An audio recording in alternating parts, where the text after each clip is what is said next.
여러분, 마틴 루터를 아시지요? 마틴 루터는 로마 카톨릭의 사제였습니다.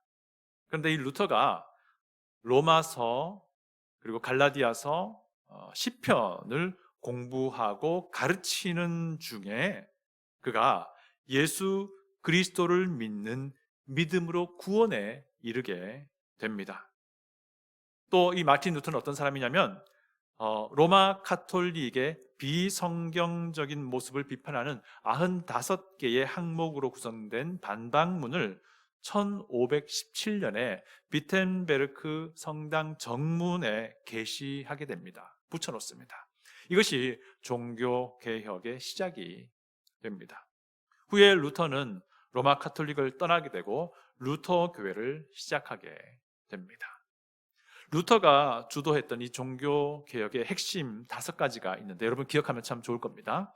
오직 성경, 오직 믿음, 오직 은혜, 오직 그리스도, 오직 하나님께 영광. 이 5가지였습니다. 오직 믿음으로 얻은 은혜의 구원은 또한 자연스럽게 진정한 삶의 변화를 동반하게 됩니다. 그래서 루터는 이 진정한 회심은 3가지의 회심을 가져온다라고 가르쳤습니다. 머리의 회심, 가슴의 회심, 그리고 마지막은 지갑의 회심, 재정의 회심이었습니다. 믿음은 예수 그리스도가 누구신지에 대한 지적인 변화로부터 시작이 됩니다.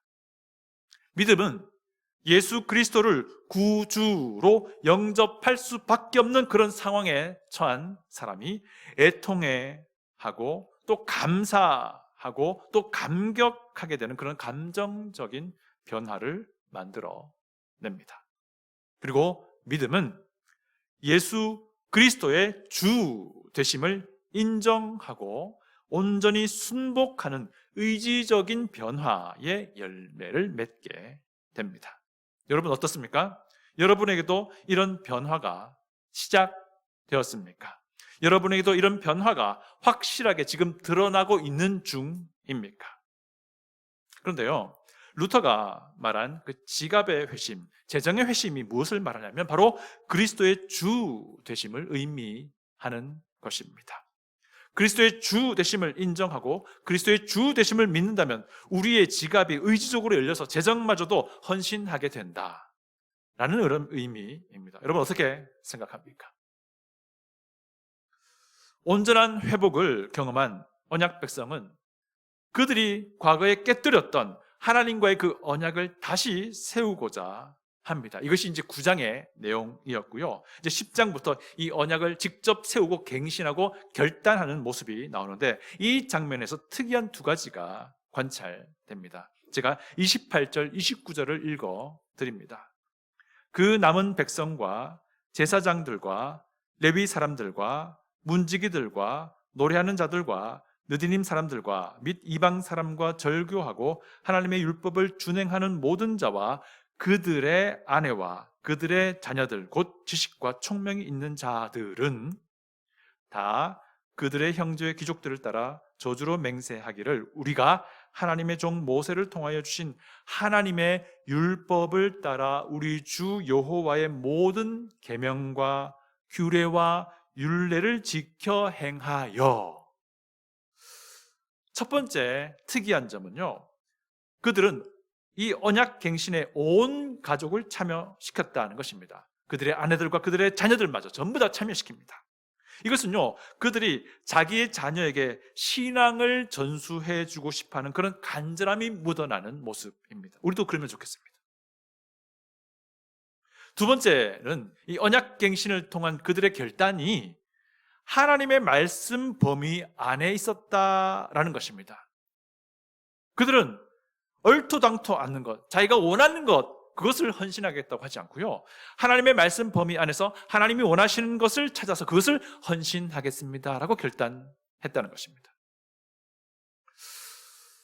온전한 구원을 얻은 우리도 우리의 주 되신 예수 그리스도께 헌신하기로 결단하게 됩니다.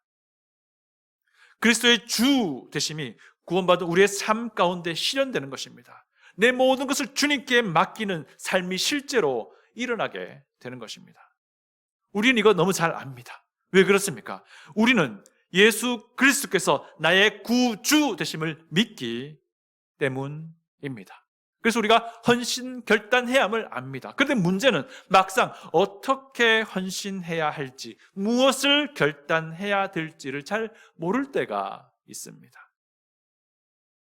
무엇을 어떻게 헌신하기로 결단해야 합니까?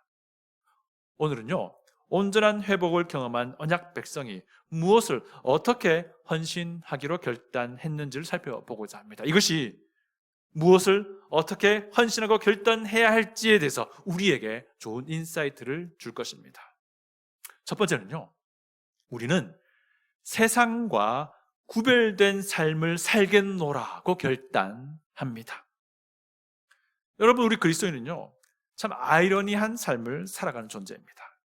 우리는 이 세상에서 살지만 그리스도의 나라에 속한 존재입니다. 우리는 이 세상의 흐름에 노출되어 있지만 그리스도의 법 아래에서 살아가는 존재입니다. 우리는 이 세상 사람들과 어울려 살지만 한편으로는 그들과는 분명히 구별되어 살아가는 존재입니다. 우리가 그리스도인이 아니라면 그냥 이 세상의 흐름에 내 삶을 맡기고 편안하게 살아가면 됩니다. 그러다가도 이 세상의 기준에 따라서 불의하다라고 하는 것이 있다면 그것을 지적하고 그것을 뒤집어 엎고 바꾸려고 한다면 세상에서 영웅 대접받지 않겠습니까? 그런데 내가 생각하는 그 불의함, 이 세상의 기준에 따라서 불의하다고 여겨지는 그것이 사실은 하나님의 뜻이라고 한다면 어떡하시렵니까? 사실 이런 일들이 한두 가지가 아니에요. 또 그러다가도 아주 획기적인 아이디어를 내서 좀 더 편안하고 좀 더 인간적인 삶을 얻도록 세상에 기여를 하게 된다면 나름 나를 따르는 사람들도 많아질 겁니다. 그런데 내가 낸 그 획기적인 아이디어가 사실은 하나님의 뜻에 반하는 것이라면 어떻게 할 겁니까? 내가 열광하는 그 어떤 사람이 낸 그 획기적인 아이디어가 사실은 하나님의 뜻에 반하는 것이라면 어떻게 할 거냐는 겁니까? 이런 일들이 현 세상에 참 많이 있다는 거예요. 귀환한 언약 백성들은요, 좀 더 편안하고 좀 더 부유한 삶을 살고 싶었습니다. 그래서 이방 민족과 혼합 결혼하기를 주저하지 않았습니다. 혼합 결혼을 금지하는 하나님의 명령이 분명함에도 불구하고 그들은 편리한 삶을 위해서 오히려 혼합 결혼을 하고 장려하기까지 했습니다. 그 결과 그들의 신앙 정체성은 무너져 내렸습니다. 그랬더니 언약 백성의 삶은 세상의 사람들과 구별이 없어지게 됩니다. 유일하신 창조주 하나님을 믿고 따르는 그 모습은 흐리멍텅해지고 그들의 삶은 우상을 섬기던 이방인들의 모습에 동화되어 갑니다. 물론 그들은 이 혼합 결혼 때문에 그들에게 안정감과 편리함과 부유함을 보장받기를 바랬던 겁니다. 그러나 이것은 하나님의 뜻이 아니었습니다. 언약 백성은 안정적이진 못하더라도, 편리하진 못하더라도, 가난하더라도 세상과 구별된 삶으로 주 하나님을 드러내는 삶을 살아야 했습니다. 우상을 섬기는 지역에 살긴 하지만 언약 백성은 진짜 하나님을 섬기는 그 구별을 만들어야 합니다. 거짓 신들의 법칙이 대세인 세상에 노출되어 살긴 하지만 언약 백성은 진짜 하나님의 법을 따라야 합니다. 뜻이 통하지 않는 사람들과 어울려 살지만 언약 백성은 그들에게 오히려 창조주 하나님의 영향력을 알리며 드러내며 끼치며 살아야 합니다. 그런데 그들은요, 편리함과 부유함 그것 때문에 창조주 하나님을 포기하는 어리석음을 선택한 것입니다. 이런 어리석은 선택을 했던 언약 백성이 이제는 결단하는 거예요. 더 이상은 이 세상과 혼합되지 않겠다고 말합니다. 그것이 30절입니다. 우리의 딸들을 이 땅 백성에게 주지 아니하고 우리의 아들들을 위하여 그들의 딸들을 데려오지 아니하며. 여러분, 우리는 그리스도인입니다. 우리는 이 세상에서 살지만 실제로는 그리스도의 나라에 속한 사람들입니다. 우리는 이 세상의 흐름에 영향을 받고 노출되어 살지만 실제로는 그리스도의 말씀 안에서 살아가고 있습니다. 우리는 이 세상과 부대끼며 살아가지만 실제로는 세상과 구별되어 살아가는 존재입니다. 만약에 이 세상이 그리스도의 나라에 반대되는 것을 말한다면 우리는 세상이 아니라 그리스도의 나라를 택해야 됩니다. 만약 이 세상의 흐름이 그리스도의 말씀에 반한다면 우리는 그리스도의 말씀을 용감하게 주장해야 하는 것입니다. 우리는 세상 사람들과 부대끼며 살아갈 때 그들을 품어주기도 하며 돕기도 하며 사랑하고자 하지만 그럼에도 불구하고 세상과는 확연한 구별을 만들어내는 삶을 살 것입니다. 이것을 결단해야 되는 것입니다. 두 번째, 우리는 예배를 우선순위에 놓겠다고 결단합니다. 하나님은요, 6일 동안의 창조 사역을 마치시고 7째 날에 쉬셨습니다. 그리고 하나님이 언약 백성을 시작시키는 그 시점에 이 언약 백성에게 안식일을 제정하십니다. 6일이라고 하루 쉬라는 겁니다. 왜 하나님이 안식일을 주셨을까요? 첫 번째는요, 인간에게 육체적 쉼이 필요하기 때문이었습니다. 두 번째는 인간에게 필요한 이 근본적인 쉼이라는 것은 사실 창조주 하나님을 기억하고 예배하는 것이었기 때문입니다. 그래서 안식일은 생계를 위한 노동을 완전히 쉬는 때이면서 동시에 하나님을 예배하는 때였던 것입니다. 안식일만큼은 생계를 위한 노동으로부터 완전히 자유함으로써 오롯이 하나님을 예배하라는 그런 뜻이었습니다. 31절 상반절을 보십시오. 혹시 이 땅 백성이 안식일에 물품이나 온갖 곡물을 가져다가 팔려고 할지라도 우리가 안식일이나 성일에는 그들에게서 사지 않겠고. 근데 이제 그 당시 언약 백성은 이 안식일을 온전히 지키지 않았던 것입니다. 안식일에도 생계를 위한 활동을 했다는 거예요. 이방 사람들이 생필품과 식량을 판매하려고 언약 백성에게 찾아왔는데 안식일에 찾아왔던 겁니다. 그런데 언약 백성은 이 안식일임에도 불구하고 그들에게 필요한 물품과 식량을 구매하면서 자신의 생계를 준비하기에 여념이 없었던 거예요. 왜 이방 사람들이 언약 백성에게 그것도 안식일에 찾아왔을까요? 그 이유는요, 언약 백성의 삶을 들여다보니까 안식일을 귀하게 지키는 것을 뚜렷이 관찰하지 못한 거예요. 언약 백성은 안식일뿐 아니라 성일도 지키지 않았다고 말합니다. 성일은 절기를 의미합니다. 언약 백성에게 주어진 7가지 절기는 사실 하나님을 기억하고 하나님 오롯이 예배하는 성일로 주어졌던 것입니다. 그런데 오늘날 은혜 시대를 살고 있는 우리 그리스도인에게는요, 구약의 안식일이나 구약의 절기를 지키라는 명령이 주어지진 않습니다. 그렇지만 우리는 이 구약의 안식일과 절기의 의도와 목적을 잘 압니다. 하루의 쉼을 통해서 우리에게 일하게도 하시고 쉬게도 하시는 하나님을 기억하고 예배 드리는 것입니다. 생계를 뒤로 하고 절기에 모여서 하나님을 기억하고 예배 드리라는 거예요. 여러분, 구약의 이 안식일과 절기를 보면서 우리는 분명한 하나님 뜻을 발견합니다. 예배를 우선 순위에 두라는 것입니다.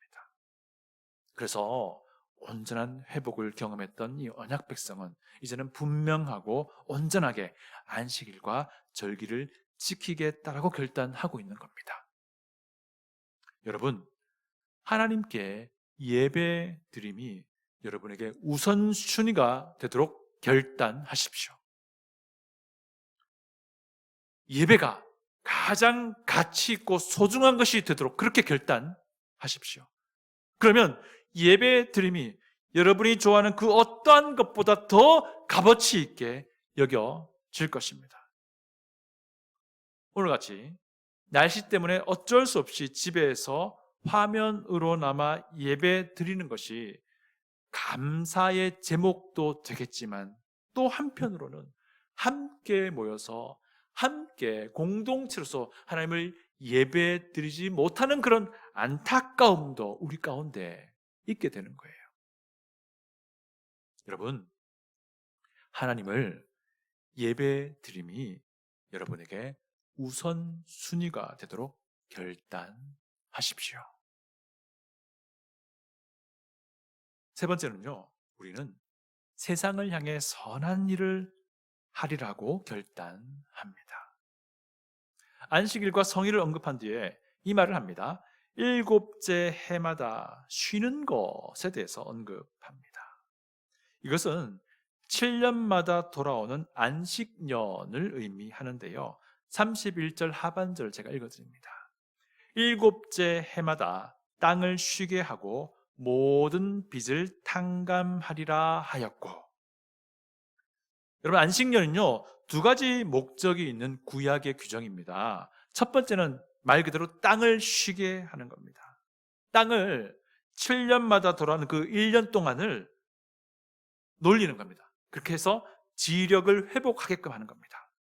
그래서 안식년이 되면은 밭과 과수원을 그냥 놀립니다. 그렇게 놀려놔도 사실 저절로 자라나는 것들이 있습니다. 그것도 수확하지 않습니다.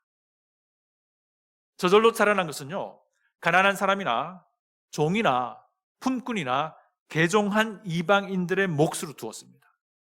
이 사람들은 이 약속의 땅에서 유업, 땅을 받지 못한 사람들이었기 때문입니다.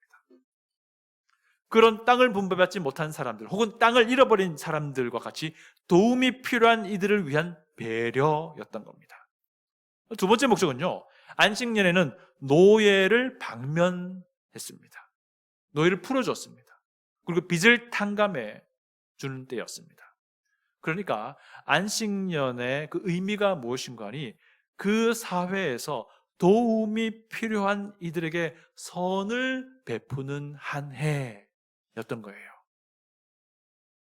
온전한 회복을 경험한 언약 백성은요, 그동안 지키지 않았던 안식년을 온전히 지키기로 결정합니다. 오늘날 은혜 시대를 살고 있는 우리 그리스도인에게는요, 구약의 그 안식년을 지키라는 명령이 주어지지는 않습니다. 그러나 우리는 이 구약의 안식년이 우리에게 주는 의미를 잘 압니다. 도움이 필요한 일을 외면하지 말고 선 베풀기를 최선을 다하라는 겁니다. 이렇게 함으로써 우리로 하여금 선을 베풀게 하시는 우리 주 예수 그리스도의 빛을 밝혀 보이게 되는 겁니다. 여러분, 도움이 필요한 이들을 외면하지 말고 적극적으로 돕기를 결단하십시오. 이를 통해서 예수 그리스도의 빛을 보이리라, 그렇게 결단하시기 바랍니다. 네 번째는요, 예배를 위하여 헌금할 것을 결단합니다. 온전한 회복을 경험한 언약 백성은요, 자기 지갑을 열기로 결단합니다. 예배가 멈춰지지 않고 계속 이어지기 위해서는 재정이 필요했던 것입니다. 그래서 헌금하기로 결단합니다. 32절, 33절 제가 읽어드립니다. 우리가 또 스스로 규례를 정하기를 해마다 각기 세겔의 3분의 1을 수납하여 하나님의 전을 위하여 쓰게 하되, 곧 진설병과 항상 드리는 소제와 항상 드리는 번제와 안식일과 초하루와 정한 절기에 쓸 것과 성물과 이스라엘을 위하는 속죄제와 우리 하나님의 전의 모든 일을 위하여 쓰게 하였고, 언약 백성이요 3분의 1 세겔을 해마다 헌금하기로 결정합니다. 이 헌금이 뭐냐면 성전에서 필요한 경비로 사용되는 것입니다. 성전 건물 유지 보수하기도 하고, 진설병을 만들고 세워놓는 것도 필요하고요, 정한 날과 절기에 정기적으로 드리는 예배를 위해 필요한 것들을 충당하도록 하기 위한 경비였습니다. 한마디로 말하면요, 성전에서 예배가 계속 지속되게끔 하는 그런 헌금이었던 거예요. 근데 성전 운영 경비 외에도 이 언약 백성은요, 성전 예배 일꾼들의 생계를 위한 헌금도 하기로 결단합니다. 그것이 우리가 잘 아는 그 11조라고 하는 헌금이에요. 37절 하반절부터 39절을 제가 읽어드립니다. 또 우리 산물의 11조를 레위 사람들에게 주리라 하였나니, 이 레위 사람들은 우리의 모든 성읍에서 산물의 11조를 받는 자임이며, 레위 사람들이 11조를 받을 때에는 아론의 자손 제사장 한 사람이 함께 있을 것이요, 레위 사람들은 그 11조의 10분의 1을 가져다가 우리 하나님의 전 곳간의 여러 방에 두되, 곧 이스라엘 자손과 레위 자손이 거제로 드린 곡식과 새 포도주와 기름을 가져다가 성소에 그릇을 두는 골방, 곧 섬기는 제사장들과 문지기들과 노래하는 자들이 있는 골방에 둘 것이라. 그리하여 우리가 우리 하나님의 전을 버려두지 아니하리라. 여러분, 구약의 11조는요, 기본적으로는 성전 일꾼의 생활비로 사용되었습니다. 성전 일꾼이라 하면 제사장과 레위인이죠. 우선 11조는요, 애초에 땅을 분배받지 않았던 레위인들의 몫이었습니다.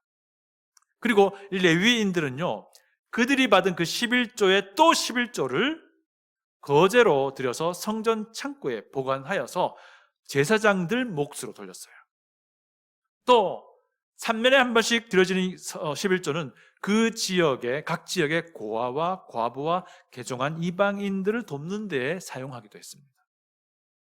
그러니까 온전한 회복을 경험한 언약 백성은 이 예배를 또한 온전히 회복해야 되겠구나라는 그런 열망이 있었던 것입니다. 근데 이 예배를 지속적으로 하나님의 뜻한 대로 회복하기 위해서는 재정이 필요했던 것입니다. 그래서 그들은 기꺼이 헌금하기로 결단한 겁니다. 그것이 3분의 1 세계를 헌금하기로 결정한 것이고, 그것이 자기네들 수입의 11조를 기꺼이 헌금하겠다라고 한 것으로 표현된 겁니다. 여러분, 온전한 구원의 은혜를 얻은 그리스도인은요, 예배 드림의 가치를 누구보다 더 잘 아는 사람입니다. 그래서 우리 그리스도인은요, 예배를 위하여 기꺼이 헌금하는 것입니다. 예배 공동체인 교회의 운영을 위해서도 기꺼이 헌금하게 되는 것입니다. 교회의 운영이 원활한지 어쩐지 세심하게 살피면서, 사역자의 생활이, 교회 일꾼의 생활이 안정적인지 어쩐지 주의 깊게 살펴보면서 넉넉하게 헌금하게 되는 것입니다. 그렇게 함으로써 주님의 몸된 생수교회에서 우리 각자가 집합적인 성전이 되어서 하나님께 예배를 계속 드리게 되는 것입니다. 여러분, 예배를 위해서, 주님의 몸된 교회를 위해서 헌금할 것을 결단하시는 거예요. 다섯 번째는요, 예배를 위하여 봉사할 것을 결단합니다. 우리는 지갑을 열어서 헌금하지만 때로는요, 이와 별도로 노력 봉사를 들여서 헌금하기도 하고 재능을 들여서 헌금하기도 합니다. 온전한 회복을 경험했던 언약 백성도 그렇게 했습니다. 번제단의 불이 꺼지지 말아야 한다는 것을 말씀 공부를 통해 배운 언약 백성은요, 제단 위에 태울 나무를 계속 공급하기로 그렇게 결단합니다. 34절 제가 읽어드립니다. 또 우리 제사장들과 레위 사람들과 백성들이 제비 뽑아 각기 종족대로 해마다 정한 시기에 나무를 우리 하나님의 전에 바쳐 율법에 기록한 대로 우리 하나님 여호와의 제단에 사르게 하였고, 온전한 회복을 경험한 언약 백성은요, 하나님의 말씀이 말씀하시는 바를 그대로 실천에 옮기기로 결정한 겁니다. 그래서 그들은요, 예배를 위해서 노력 봉사를 들여 헌금하기로 결정한 겁니다. 어떻게 해요? 번제단의 불이 꺼지면 안 된다는 것을 말씀을 통해서 배운 그들이 그 번제단에 계속 공급될 나무를 그들이 각각 돌아가면서 순번대로 해서 성전에 공급하기로 한 겁니다. 여러분, 예배를 위해서, 예배 공동체인 교회의 운영을 위해서 우리는 다양한 모양으로 헌금할 수 있습니다. 우리의 노력과 우리의 봉사를 드릴 수 있습니다. 우리의 시간을 드릴 수 있습니다. 우리의 힘을 드릴 수 있습니다. 우리의 재능도 드릴 수 있습니다. 우리에게 마음만 있다면 어떤 모양이라도 주님의 몸된 교회의 예배를 위해서 드릴 수 있게 되는 것입니다. 어떤 마음인가가 이것을 결정하게 될 것입니다. 여러분, 예배를 위해서 헌신하기를 결단하십시오. 마지막으로 우리는 최고를 드릴 것을 결단합니다. 온전한 회복을 경험한 언약 백성은요, 가장 소중한 것을 하나님께 드리기로 결단했습니다. 35절부터 37절 상반절 제가 읽어드립니다. 해마다 우리 토지의 소산의 만물과 각종 과목의 첫 열매를 여호와의 전에 드리기로 하였고, 또 우리의 맏아들들과 가축의 처음 난 것과 소와 양의 처음 난 것을 율법에 기록된 대로 우리 하나님의 전으로 가져다가 우리 하나님의 전에서 섬기는 제사장들에게 주고, 또 처음 익은 밀의 가루와 거제물과 각종 과목의 열매와 새 포도주와 기름을 제사장들에게로 가져다가 우리 하나님의 전에 여러 방에 두고. 여러분, 첫 소출은요, 농부에게는 진짜 귀중한 겁니다. 맏아들은요, 부모에게는 자기 자신과 같은 존재예요. 가축의 첫 새끼는 목자에게는 굉장히 최고의 것입니다. 새 포도주와 새 기름은 그 가정에서 정말 소중하게 쓰는 물품입니다. 이제 언약 백성들이요, 자기들에게 소중한 것, 최고의 것을 기꺼이 하나님께 드리기로 결단한 것입니다. 여러분, 이렇게 결단하시면 됩니다. 최고의 것을, 최선의 것을 하나님께 드리겠노라고 결단하시면 됩니다. 그런데 가만히 보니까요, 이 언약 백성들이 결단했던 것들은 사실 모두가 재정과 관련되어 있습니다. 혼합 결혼하지 않겠다라는 그 결단도요, 결국에는 부유한 삶을 포기하겠다라는 결단이었어요. 안식일과 성일에 오롯이 하나님을 예배하겠다라는 것도 그때만큼은 생업을 포기하겠다라는 결단이었습니다. 3분의 1 세겔 헌금하겠다, 11조 온전히 헌금하겠다라는 것도 역시 재정을 하나님께 기꺼이 드린다는 것입니다. 시간, 재능, 힘, 노력, 봉사 드린다는 것도 사실은 그만큼의 재정을 헌신하는 것입니다. 심지어 하나님께 드릴 때에 최고를 드리겠다라는 것입니다. 여러분, 온전한 회복을 경험한 그리스도인이 헌신을 결단한다는 것은요, 결국에는 루터가 가르쳤던 것처럼 지갑의 회심을 의미한다라고 할 수 있습니다. 여러분, 그런데 이것이 왜 가능합니까? 왜냐면요, 예수 그리스도께서 나의 구주 되심을 믿기 때문입니다. 그래서 가능한 것입니다. 여러분, 우리의 생명도 우리의 목숨도 기꺼이 주님을 위해서 헌신할 수 있기를 바랍니다. 그런데요, 여러분, 지금 우리의 재정도 주님을 위해서 기꺼이 헌신할 수 있기를 바랍니다. 다 같이 기도하겠습니다.